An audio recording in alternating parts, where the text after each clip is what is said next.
We're back with another TechPoint episode. My guest today is none other than meme mastermind Trung Phan. For those of you who don't know Trung, he is a Bloomberg columnist, co-host of the Not Investment Advice podcast, writer of the Set Post newsletter, and former lead writer for The Hustle. In this episode, Trung and I talk about how he built his Twitter account to over 400,000 followers, how he sold a film script to Fox, and how memes are used as a form of culture and communication. Before we get started, this episode is brought to you by Ahrefs. Ahrefs is the all-in-one SEO toolset that makes it super simple to audit your site, analyze competitors, and track your ranking progress. I'm sure you've read one of their many excellent blog articles, but did you know that you can set up a free Ahrefs Webmaster Tools account? Head over to ahrefs.com and check it out. And now, I wish you all the joy and all the laughs with none other than Trung Phan. 3, 2, 1. Trung, welcome. Yo, what's up, Kevin? How's it going, bro? We've been circling each other on the internet. Well, actually, I'll tell you what. I think I emailed you because I subscribed to your newsletter, and I said, hey, how's it going, man? Love your newsletter. You're like, well, actually, this is when I was working at The Hustle because I'm no longer at The Hustle, which is a business and tech newsletter. So you had applied to work at The Hustle or going after the growth job. Is that right? Yeah, that's right. I almost took it. It was between The Hustle and G2 a couple of years ago. Okay, G2 is the kind of the review site for technology services like SaaS. Yeah, that's exactly right. I was super tempted. I mean, like you, Sam, the whole team, obviously super talented and been a Hustle reader for a long time and trends reader and all that kind of stuff. Is obviously like a manufactory of amazing content. Yeah. So it was close, man. Well, you're an SEO guy, right? That's your specialty? SEO guy specialty, and then kind of went a bit broader over time. But fair enough. But hey, actually, like to ask you a question about exactly that, because it kind of a phenomenon to me, to be honest. Like you have over 360,000 Twitter followers. You like got retweeted by Elon Musk, which in my mind is kind of the big. Technically not retweet, just commenting, no retweets. Just commenting. Okay, so maybe that's still to come then. But like major badge of honor in the internet world. Former The Hustle writer, which I have the highest regards for, successful newsletter, you have a new podcast. How would you describe to people what you do? That's a great question. I tell most people, and when people ask me what I do and what I plan to do, is that I just want to make content. Like I've been doing it basically my entire life. Like prior to writing at The Hustle, which is quite public facing, I spent about 10 years in tech and finance, but in those roles I was writing like equity analyst reports, or I was writing internal reports for the team based around financial analytics or research. So I've always been creating content. Now it's just a lot more public facing, and that's my answer. I make content. That's what I plan to do. That's what I enjoy doing, and as you've noted, I seem to have found an audience for it. Whether or not I have an audience, my day is not going to be different, right? Like before I was on Twitter, which has really only been in the last 18 months, I spent 3 to 4 hours a day reading, and I spent an hour or two writing, right? That was my day. And it's basically the exact same now. I waste a little bit more time on Twitter, I'm not going to lie. Like I get sucked into these dopamine loops. I'm trying to manage, quote unquote, going viral is a little bit annoying in the sense because my son hates it and my wife hates it because they know when I'm not present. And I admit it's shitty, right? To be very honest, it's like you're not present with your family, and we try to put guardrails in the sense that we'll try to go out and not bring our phones, and it's just stuff that everybody struggles with the internet, man. Like you're going up against the smartest data scientists and ML engineers in the world trying to keep you hooked, and they're winning. So that's it, right? That's my takeaway. Yeah, I feel seen right now because I have these like weird habits where I don't even realize I'm picking out my phone in my pocket and I open Twitter. Oh, like, it's crazy, man. Without even realizing, man. And boom, I'm in the app. And then the first thing I see is your tweets.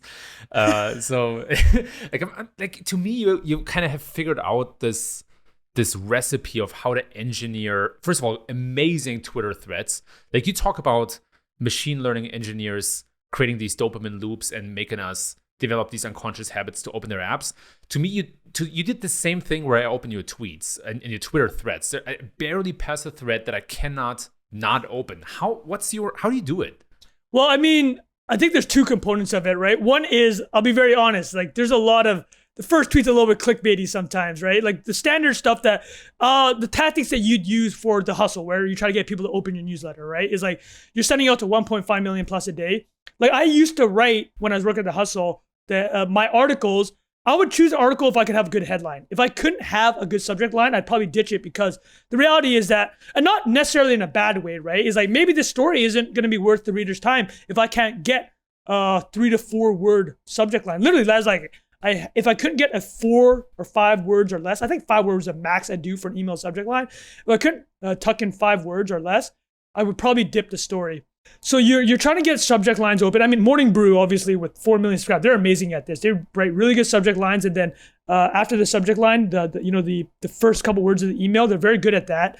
I mean, that skill, it's copywriting. You have to be careful not to give false pretenses to what the actual content is, right? So Facebook actually is changing a lot of their video algo. Recently, they just announced in an engineering blog post, is like, we got to get rid of this clickbait stuff. The same things happened a couple years ago with Up Only. You remember Up Only? We had the biggest curiosity gap headlines. Is like, you won't believe this, or it's like the BuzzFeed thing, right? It's like, I get it. You have to apply those, but you got to do it tastefully. So to answer your question is like, why do you have that feeling? So the first part is like, I mean, I do write a little bit in a sense of, it is clickbaity in the sense there's big numbers. There's a lot, often numbers are involved because people just love anchoring to numbers. There's a little bit of the curiosity gap where you're like, oh, I need to find out what the rest of the story is. You know, nothing I'm saying is groundbreaking. But the other part of it is, I think it's just, I've been doing it consistently for a while, and I try very hard not to put out shitty content. That's just it. It's like, if people have read 20 of my threads and they liked all 20 of them, there's a high likelihood they're going to read number 21, right? And don't get me wrong, like there have been times when I got a little bit too thirsty for engagement, and I'm like, I'll do anything to kind of hack the algo. I put out stuff that I'm not super proud of, but more recently, like I've done a little bit less on Twitter threads. I'm writing more long form for my newsletter. I write for Bloomberg. I like long form more because it's long form. I mean, the thread format is very condensed, and you're leaving out so much information. You can communicate a lot, but long form, obviously, long form. And the one thing I will say, the last thing I will say about the thread is this: it's difficult for me to rope in humor and tie in humor in my threads because of how small the space is, right? So I will try to max a thread at 15 tweets, and there's not a lot of space for humor in there. So that's the other reason why I like writing long form more. It's like I can have my actual voice inside the topic. So that's my explanation. A little bit clickbaity on the first tweet, but also trying to be consistent and giving high quality. You know, it's only clickbaity if you don't follow up the premise, but if you can actually deliver, then it's like click worthy, or whatever kind of word you want to throw at it. So how much time do you spend on the headline or on the first tweet compared to the rest of the story? Actually, not a ton, in the sense it's the same principle as I had with writing at the Hustle. I'm probably not gonna write a thread if the first tweet I know can't be good. Like, I'm almost just writing that first tweet and just banging it out, like just testing it and doing it quickly. I'm like, oh, this is like a good first tweet. I'll probably just follow up with the rest of the story now. I wouldn't say I spent a lot more time, quote unquote, but it is definitely the most important. And I will choose to do one or not do one based on whether or not the first tweet's good, similar to the subject line in the Hustle. How much time do you spend on a Twitter thread on average? I mean, some of the ones that I'm proud of is like the same as writing a 1,000-word article or 1,500-word article. It'll be 10 to 15 hours of research and really trying to condense it. The one I always bring up is I did one on ASML. They make machines that make semiconductors. And actually, the reason why I really like that one, it hit the top of Hacker News. And the reason why I enjoyed that one, though, was because there's a lot of videos and GIFs in there. And that's one time where I was like, this is actually like a piece of information and content that is unique to Twitter, in the sense of like, you're using everything that each tweet allows, right? Embedding the videos, embedding the GIFs. You can do that in an article. It's just not the same though when you're scrolling. Like, it's like because a lot of tweet threads are really just text, right? Which I get it. Twitter is a text-based platform, but you can use those embed functionalities, and it's going to be even more enjoyable to read than if you were to read an article. Because obviously people spend so much time on mobile with their on Twitter. That is an example of a thread where I'm like, I wish I could do more of this kind. And that to answer your original question, that was like a 15-hour one, right? That was like, I was basically writing a full-on article at that point. Yeah, it probably takes that kind of time commitment to craft something that really stands out from the noise, but it kind of reflects in your kind of followership and engagement that you get. So it's probably totally worth it. Another thing that really blows my mind about your content is how you bring in humor. Was it always easy for you to make people laugh? Well, I mean, so when people ask me, and I said this before, I don't know if I might have said it on the Non-Investment Advice podcast with Bilal Zaidi and Jack Butcher, the podcast I do. I may or may not. I don't even remember anymore. But so the real reason I do Twitter threads is, okay, everybody knows that the only way to really grow your audience fast is threads, right? So you are seeing a lot of growth hacking, which, to be honest, a lot of it's not great, right? It is clogging up the timeline. People will get very annoyed by it. I don't have a perception on it, and people can do whatever they want. But the reason I do it is, the only reason I want a bigger audience is because I love making jokes and making memes, and that just means more people sees it, and that's the honest truth. And to answer your original questions, like, I've always been involved in. I mean, 10 years ago, I sold a comedy film to Fox. Like, I thought I was going to be a Hollywood comedy writer. It never ended up working out. It's just difficult to break into Hollywood. And now the reality is that there's so many platforms now where you don't have to wait for a gatekeeper, right? Everybody knows this. It's the whole gatekeeper theme. Is like, I don't need a Hollywood studio to tell me that a script I worked on for 18 months is okay, and now the world can think I'm funny. With Twitter, I should have done this a long time ago. Twitter's been out 2006. I've only been using it since 2019. I could have just been pumping jokes all day, right? And actually in university, I had a pretty popular blog that was just comedy. So to go back to your original questions, like, I've always loved comedy. It's the thing that gets me most excited. And when people, why are you like so thirsty for growing your audience? It's like, honestly, man, I just want people to laugh, and it's just like it's a non-stop stream of consciousness that I just like kind of blast out there. What's your favorite stand-up comedian? Favorite? Oh, that's a great question. The last live event I did actually pre-COVID was I went to Bill Burr. He's probably my favorite comedian now. He's amazing. Bill Burr's amazing. I'll tell you a thing about comedians that I noticed actually is a lot of the best comedians started out doing very clean comedy. Like Bill Burr used to have a clean act, but he's actually, now he doesn't give a shit. Like, he just curses and says whatever he wants. There's some other example. I mean, one not great one is Bill Cosby. Actually, not Cosby, sorry. Bob Saget also started off, he's known as a very dirty comic, but his reputation was from Full House as a kind of this clean, and very sad. Rest in peace. He passed away recently. George Carlin started off as a clean comic, ended up super dirty. Not dirty, but like willing to push the envelope. So like the reason I bring these comics up is they, to me, are the ones I kind of look up to, in the sense, when the more you stop caring what other people think, which is what they were doing when they were being more clean and a more PG act, is the less you care about that, the more you can be yourself and have something that's actually unique and different. I'm not saying to go out there and say whatever you want and to be an asshole, but to stand out, or even just have your own voice.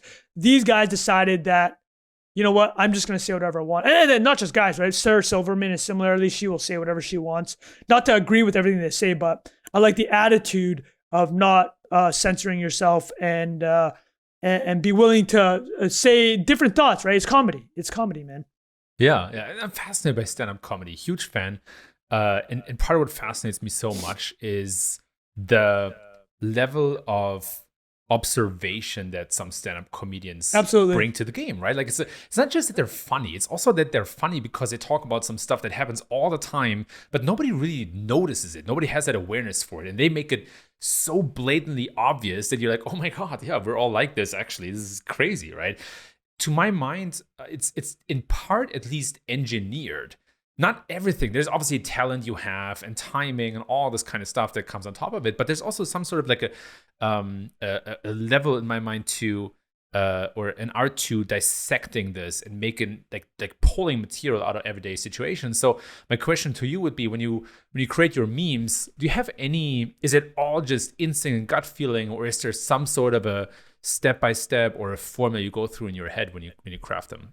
No, I can tell you, you can train yourself to make good memes. And the way you do it is this. You go to imgflip.com. You know that website that has all the meme templates, or download the Mematic app. Visualize what all the meme templates are, right? Because every meme template explains as you noted, a human behavior. Like the most famous meme template is probably the one of the guy holding one girl's hand and then looking at the other girl, right? And what abstract away, what is that actually saying, right? It's that your attention is averting to a new shiny object. So anytime that event happens, right, where there's a new shiny object, you need to map that joke onto that meme. But there's like that for everything. There's the Drake meme of where he's shaking his hand and like approving or disapproving. So anytime you see something that has been approved and now becomes disapproved, or you see two contrasting ideas, you go to that meme template. So you can school yourself to understand, okay, what's the best meme for an outrageous reaction to something? What's the best meme for just something really sad that happened, but there's like a kernel of humor in it? Like there's a meme template for that, right? And if you just literally feed yourself these memes, which the way I do it is I literally just look at image flip. I'll spend a lot of time on that and Memetic, see what's trending. I mean, the most recent one obviously was when Will Smith slapped Chris Rock. I mean, what was the abstraction of that meme template, right? It was a disapproval of something. And so everybody took that and applied it to their own industry. You can definitely have a roster of meme templates ready. Now the question is, do you have taste, right? And that's the other part of it. Can you actually craft the language in it that makes it funny? That's where the humor is. I don't know if that can necessarily be taught, but you can be taught and you can learn to have this roster of meme templates. So when people ask, that's how I say, yes, you can learn. You can learn how to react. Whether or not let's be honest, some people are just not funny. That's just a reality situation, right? Yep. But at the minimum, you can understand the templates and just keep shooting it. And again, if you want to, if you don't want to, whatever, it doesn't bother me. And the last thing I say is go to Reddit, look at the meme subreddit, look at the dank meme subreddit, there's so many funny subreddits. That's where a lot of the memes, technically they start on 4chan, but a lot of them end up on Reddit. That's how you school yourself. If you want to actually put in a process of learning how to be quote unquote funny or meme on the internet, that's how you would do it. But again, taste can't be taught, so that's all I'll say. I'll take a big note of that. One thing that I'm super bullish about in this whole SEO and content world is that a lot of people and companies just churn out a lot of commodity content, right? It's just all the same. They do the same research. It tastes the same, smells the same. It's like, like a very cheap all-you-can-eat buffet. Whereas what actually drives results is more the kind of fine dining stuff, the tailored course menu that you only get once in a lifetime. It's this like expensive endeavor, but it really stands out, right? If you think about the memories that people have on their food, nobody thinks about the cheap buffet they have in Vegas. Okay, maybe here and there, but you get the drift. But everybody thinks about the Michelin star restaurant experience that they had. And in my mind, you create a lot of fine dining material, and you don't have any kind of cheap all-you-can-eat buffet stuff. So we spoke about the humor, copywriting type of aspect to the content we create. What about the research aspect? You told me about how many hours you spend reading analyst type of content, reports and whatnot. Like, what does your day-to-day look like in that sense? What are the resources you use, and how do you extract valuable insights from those reports?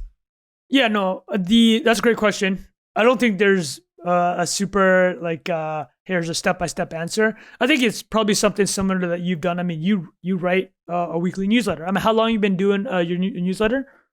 Well, I started writing weekly about 2 years ago. Okay. So, and you're reading, how many hours a week are you reading for that newsletter? Probably 10, 20 hours? Yeah, I think it's now around 10, probably. Yeah. So it just all compounds, right? That's the real answer is like, if you read a lot from your mid-teens I'm in my late 30s, I'll say 37 years old. I've read nonstop for like 20 years, right? All that knowledge just compounds. That's just the reality. There's no shortcuts. I do have like a daily diet. I'll read the Wall Street Journal, Financial Times, New York Times, because that was basically my profession for the last decade. I read books a lot less now, unfortunately, but there's a period where I was reading a couple hundred books a year. I don't do that anymore, which kind of sucks. But you don't have as much time with a kid, right? So unfortunately, that's a sacrifice you have to make. Yeah, everything compounds. Like, to answer your question, like, where do you get all those ideas? Is like, Elon Musk has a theory on knowledge, right? He's like, you need to build the tree trunk, which is like the core principles of an industry or a field. And then over the course of your life, as you read more, you just start attaching branches to that tree. Like not intentionally, but like I spent a long time reading about 19th century US history, like after the Civil War, right? Well, I don't intentionally read about it anymore, but I might read a Wall Street Journal article that mentions a financial policy that happened in the Reconstruction era after the Civil War. And I'm like, oh, cool. I'm going to add that to my tree, right? But you need to have the base. So the one thing I will say is that there has to be at least one period in your life where you are just consuming like a comical amount of information. You can do that when you're young. It's a lot harder to read a lot when you're older. Not to make excuses around it, because as we mentioned earlier, I waste a lot of time on Twitter, like just getting a dopamine. But I read a lot less now, but spent a ton of time in my youth reading, and that's something that just pays off eventually, no matter what happens. Was there any way you stored insights? Did you take like voracious notes, or did you just soak it all up in your brain? I tried everything. I mean, let's be honest. I've probably forgotten 90% of the stuff I read, right? I've tried every note-taking thing ever. I just never stuck to one. I'm not that good at it. There are people that are really good. I'm not that person, and I'm happy. I don't care. That's just, I'm fine with it. It's not the end of the world. There was a time when I cared a lot. I'm like, oh, how am I not going to retain all this? And then you just care less and less, and like, I built the habits I know I can do every day, which is like, I'm just going to read and make some content, and hopefully I can retain as much as possible. I know that there could be processes in place where like Tiago Forte has that course, right? Build a second brain. If I really wanted to, I should probably take that, but I don't know if I'd be able to stick with it. And I've heard really good things about it, but it's just not my personality. Yeah, and it seems to work for you too. Speaking of that base real quick, what are like one or two or maybe three book recommendations to build a solid knowledge base to then attach, branches and trees to? Like what are your favorite picks there? I mean, again, it's the field of interest. I'll give one book because it's really relevant now. It's by Daniel Yergin. The book's called The Prize. It's about the oil industry from the late 1800s up until I think the end of the 20th century. And it's just basically, he's the world's probably preeminent expert on the energy industry. And that book has been called the Bible by, I have a very good friend that works his family owns a very successful energy business in Europe. And he says that book around their family is called the Bible for their industry. So The Prize. And well, actually, the reason why I'd recommend that is, first of all, it's like 800-900 pages. And so you get everything from basically the first oil find in Pennsylvania in the late 1800s all the way shortly after the first Gulf War in 91. But what's good about it is that is a great way to quote unquote create a base, right? So that can, like, you read that and now you have the tree trunk and you're like, oh, I need to find other tree trunks for a particular field or industry that the Prize has done for me. I'd have to think about other comparable tree trunk books, but like that is one for the energy industry, which is just like, and then he wrote a sequel to it. I think it's called The Quest. I read both of those in like a month, and I'm like, this is amazing. Like I feel like I know a lot about the energy industry. I'm not nearly even close to being an expert, but like this is such a good tree trunk. How did you find that book, and why did you pick a book about energy and oil? Oh, there was a time when I was just like, man, I would just Google like what are the 100 best books of the 20th century and like what are the 100 best books, business books, and I'm just like, okay, I'm gonna have to, that. Like when I was like really into reading, I would just Google those. People make lists all the time, and I'm like, I just buy those books on Kindle and start fingering through them. But when I was really into reading, that's what I was doing. I'm like, I know don't depend 100% on what people say, but it's always a good shortcut to start with that. 100%. And so we spoke a lot about text, tweeting, long form writing, short form writing, reading, and now I want to switch to audio. So you just recently started the Not Investment Advice podcast. What made you go into audio, and how do you think about creating audio content similar to what you learned from text content? So yeah, we're actually officially a year old now. So I do that with Jack Butcher and Bilal Zaidi. And I think the audio side was, well, the first one is a joke that everybody has their own podcast, right? That's the joke. But we started it. We knew that we were going to give it an honest try. And I think the stat that my co-host Jack has brought up before was 90% of podcasts don't last more than 5 episodes, right? You probably seen something similar. And we're just like, listen, we know we're going to hit this bar. We know we're going to hit 30 episodes, right? It's like, we're all professionals. We've always had professional careers. We know we can put in that type of commitment. Let's just do it. And maybe honestly, I enjoy it. I love chatting every week with Bilal and Jack. Jack and Bilal are much more involved in Web3 and crypto, particularly Jack, than I am. And I get to learn every week with these guys. And I think it's just a great place to learn with them, but also goes back to the humor thing is, listen, you can write funny stuff, but, and I've always said this, is the humor, you can't turn the dial on humor to 11 unless you're in person, right? It's like you're reading it, you're laughing to yourself, but when you're with somebody else, you get that human evolutionary thing where you're literally it's like yawning, right? I mean, when you yawn, people just unconsciously yawn. Laughing has a similar mechanism where if you hear a room full of people laughing, like, you might not be laughing as hard as the person laughing the hardest, but you're going to laugh. You know what I mean? So that's what I enjoy. It goes back to the humor. I just love humor. And my way to share it is with other people because it's just not the same just writing. Yeah, 100%. That's why they used to like tune in these fake laughs and these. Like, oh yeah, exactly, shows. Right? The sitcoms. It's a similar yawning mechanic. I mean, evolutionarily, there's like people have done studies on it, and I mean, obviously, with any of these kind of sociology type studies, you don't know about the replicability of it or how true it is, but it's like, the thesis around why laughter is sharing and shareable. It makes a lot of sense, right? It helps groups come together. And the laughing function, you have the mirror neurons, right? Like there's certain things with a mother and children where they have the mirror neurons where they copy what their mom's doing. But similarly with laughing, is like you're enacting the same part of your brain. So we talk about the dopamine drip, but I mean, you get dopamine and serotonin when you laugh, and that brings people together. Do you think that there's also a version of that when it comes to viral tweets or people sharing tweets, a kind of social proof that a tweet has been shared 1,000 times and people kind of like have some sort of a mirroring function to think that, oh, actually this meme is super funny, whereas had it been not shared at all, do you think that there's a different reaction to that? No, I think it's, probably similar in the sense of if you have like a physical reaction to a meme or tweet, like if I look at something and I physically laugh, I'm like, I have to share this. Like the Dilbert comic, Scott Adams talks about it. He has like a rule where if his kind of humor gauge is, can I get somebody to physically do something? Like if you write something or make a meme that's so funny that somebody actually moves their finger to go LOL or crying eyes, is like, that's when like that's his level. It's like you've gotten somebody to physically move. I'm not saying that that's not a huge sacrifice to move your fingers, but a lot of tweets get nothing and a lot of people don't move their fingers ever. But if something makes you laugh so hard that you're compelled to go, oh my God, this is hysterical, like crying, laughing emoji, you're physically doing something. To answer your question, if you're getting a lot of retweets and these kind of emojis, it's like, yeah, you're doing something, right? You're getting people to react. Yeah, totally. And you also mentioned that you enjoy long form because it might be easier to insert humor.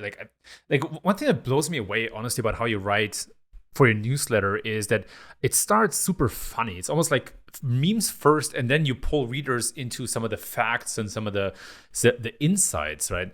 What moved you to invest more in your newsletter, and what are some of the like goals and the ways you want to use that newsletter to build a following? I want to write certain articles that they can last and exist for searches, right? Like I want them to have this kind of long tail effect. It's like, I couldn't find a long article about Warren Buffett's investment in Apple. So I wrote 2,000 words on it. I'm like, hopefully this is a fairly evergreen piece in the sense of like whatever happens with the Apple investment for Berkshire Hathaway in the following years, the logic for it and why he did it is going to stay the same, right? And people can understand and read about that. I did a lot of my articles similarly are of this, like I wrote one about why LinkedIn, people think it's so cringe. And I found a bunch of engineering videos from the LinkedIn engineering team. I tied that in. And I think that can exist for a long time. That's different than a tweet thread, right? And the LinkedIn one is I wrote it like from a humor basis. Like I just wanted to make fun of the entire thing. And But it started off as a joke, but then it turned out I'm like, oh, I actually think I figured out why it is the way it is. And when I wrote it and I published it, I got direct messages from a lot of former LinkedIn employees, or LinkedIn employees are like, oh, this is pretty spot on. Yeah, to answer your question, is like the definitely more of the evergreen anchor pieces that you can continuously share, that have longer shelf life. And I'm not that I'm an SEO guy, but you know the value in having anchor content, right? For sure, yeah. Also improves your discovery for either new people or people who already know you. So totally understand why you want to open like a new channel besides maybe social, or even just like the regular newsletter subscribers. I think that's one of the huge benefits of having some sort of a platform that allows you to make the newsletter content discoverable, like Substack. Like your newsletters on Substack, search engines can find. I did move it. I moved it over to. Sorry, I just want to say I moved. It was on Substack, which is fantastic, by the way. But I moved it over to Workweek, which is a new media business founded by my former Hustle colleagues, Adam Ryan, who you might know. You know Adam, yeah. So Adam founded Workweek with Becca Sherman, and they're helping me create. They're giving me the space to create, and they're taking all the back end stuff out of the way. So Substack was great. I just want to clarify. I'm with working with Workweek now. 100%, yeah, and I was on Substack too initially, and then I also moved like to Ghost now. So very very similar concept. And maybe you can talk a little bit about Workweek. So you mentioned it's more of like a back-end solution that helps you manage all of this. No, stuff. so just to fully clarify, it's a new media model, primarily around B2B. So the idea is creator first. So Workweek, Adam's thesis is that, and I loved your comment on this, is the future of media will be creator first, in the sense of people are much more have much more affinity and like individuals more than like brands, right? And the easiest way to put it is go look at CNBC's official Twitter account and when they tweet out an article, right? Look how much engagement it gets versus if I tweet something out or somebody else with a big audience tweets it out, right? It's like night and day, individual versus the brand. And not to pick on CNBC, but it could be anything. And Adam and Becca's thesis is let's get a bunch of verticals, healthcare, cannabis, fintech. Let's find the individuals with big personalities in those, or the potential to have big personalities, and we will help them grow that brand. And then those individuals get to do the entire creator playbook. So for me, they're helping a lot with the back end in terms of administration, growth, monetization. But they can be a lot more. And with other creators, they can help. First of all, help them even have the confidence to create in their known field, right? Or where the expertise is. Very much a new media model. Yeah, I believe in it. That's why, I partnered up with them. Yeah, I think the time is right for creator accelerators and incubators, similar to how you would have like influencers, and you these incubators try to go out and find people who are just doing really well on TikTok or whatever, and then raise them to the bar. I think it's the same thing for creators, and fascinated with this whole creator economy and how, as you said, attention shifted away from brands and more to the people and thought leaders and experts. And you see that concept happening everywhere, right? It's not just in content and media. It's also in the world of SEO, where search engines pay so much more attention to who actually created the content, right, and if sites demonstrate a certain expertise and all that kind of stuff. What does the end game look like for you, for your creator career or your creator ambitions? Where do you hope to land this? It's like I said at the very beginning. If I'm 10 years from now still creating content, if my day's the same, I'm happy. I'm sure the aperture of opportunities and the platforms I'm writing on and the people I work with will change, but my day-to-day is not going to change. That's just the reality. So that's it, right? Maybe the opportunities get bigger. Maybe I work with more interesting people, but I think at the end of the day, the content is what it's going to be. Can I make funny and insightful content? And can I do that 10 years from now or 20 years from now? I think that is the end game. It's just keep doing what I'm doing because I'm enjoying it. How do you think about monetization of that content? Making a living? What do you think is the user friendliest way? Is it ads, subscriptions, merch, all of the above? How do you think about monetization? Yeah, I for subscribers, this isn't going to be surprising to anybody that's listening. If you have a good niche, you should, and you can publish, and you have high value. If you are the number one healthcare deal guy in the world, right?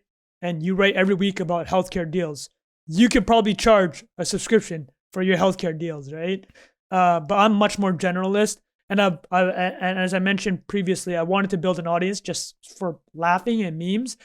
That gives me obviously more surface area to do ad-based. I'm not married to either. Just the nature of my content, I don't think is very subscriber friendly, because I honestly wouldn't pay for my own content because it's not niche enough. But I'm happy to have advertisers on it. yeah, makes perfect sense. And speaking of merchandise, you also had this great piece of content about shares and Shopify and Toby's tweet. Do you want to touch on that real quick? Yeah, listen, man, you guys are the Shopify, so I'll give you the TLDR. Happy to have your opinion on it. But, Toby tweeted out that in his opinion, I might be butchering this, you tell me if I'm wrong, but he basically said the relationship between the stock market and a company is similar to sports bettors and the players on the field. They're kind of related but irrelevant. So that was the pitch. My article for Bloomberg was essentially saying, I don't know if that was a correct, it might be an analogy mistake more than anything, right? He tried to clarify to say, that's not exactly what I was saying, but basically my position was, if your stock's down 40, 50% this year, which it is, you obviously don't want your employees looking at the stock price every day, but that's just human nature, right? They're looking, and their compensation is very much tied to the stock price. I mean, last year, Shopify said they wanted to hire 2021 engineers. I don't know if they did, but they also spent the $330 million in stock-based compensation to recruit thousands of engineers. Well, a lot of those engineers now, those options are underwater. A lot of those RSUs, when they vest, are going to be a lot less than when they expected, right? So yes, of course you don't want your employees looking at the stock price every single day, because you shouldn't be making decisions on a day-to-day basis looking at stock price. But if you have a team of 6 people and 3 of them might leave because their compensation package is a lot smaller and they're getting poached, well, now your day-to-day is actually affected because you can't make a decision if half your team's gone, right? So I think that's where the error in that analogy was. I don't know what his full feeling on it is, because it was just, Twitter's the worst platform to do that, right? It's 280 characters, and then your words get taken out of context. But that single first tweet was like, I'm like, you know what? Yes, in a perfect world, you don't want people making decisions on a day-to-day basis based on stock price. The problem is this: if you're losing half your team because they're going to greener pastures, you can't not make decisions based on it, because now your team's affected. If you're the head of that team and your hours just went up that week, you're going to have home stresses because you got to tell your wife or your husband, hey, you got to take care of the kid because half my team's gone and I got to work 30 extra hours this week, right? So that was my position. And I love your thoughts about it, man. You're working there, and I hope I didn't hit too hard of a hot button issue.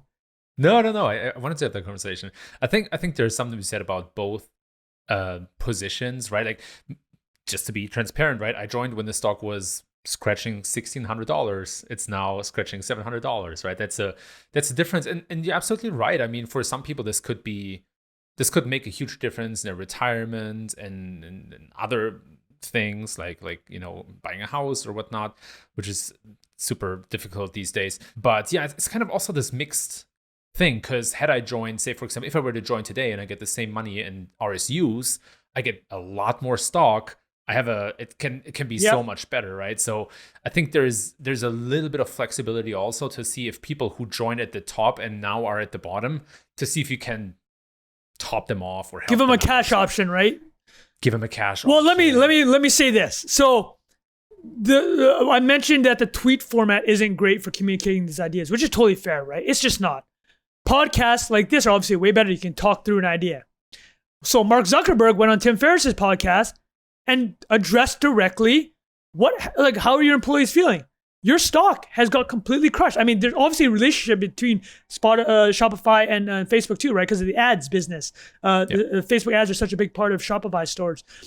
Mark Zuckerberg on the podcast with Tim Ferriss said, listen, when there's turmoil in the market, even if it's not specific to your company, people are going to psychologically going to have a tougher ability to look long term. Because I get Toby's instinct, right? It's like, you can't look day to day and make decisions based on stock price today, because you're trying to build a business for 10 years, right?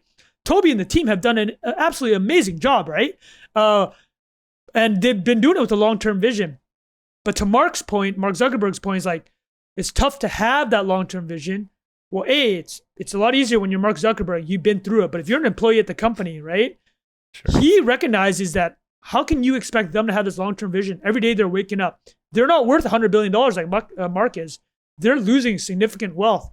And they can't be expected to come in and be like, hey, I want to think long-term today. I'm not going to be worried about the day-to-day psychology of seeing my paper wealth just completely disappear. So, of course. So what I would say is this: if Toby wants to come on the Non-Investment Advice podcast to talk about this, we're more than happy to have him, because I think there's a lot more nuance and he could tell his story much better. Yeah, I'm all for it. I'm gonna send him a Slack real quick. No, in all seriousness, I think it's a great conversation to have, right? Like this whole like equity and pros and cons and long-term thinking.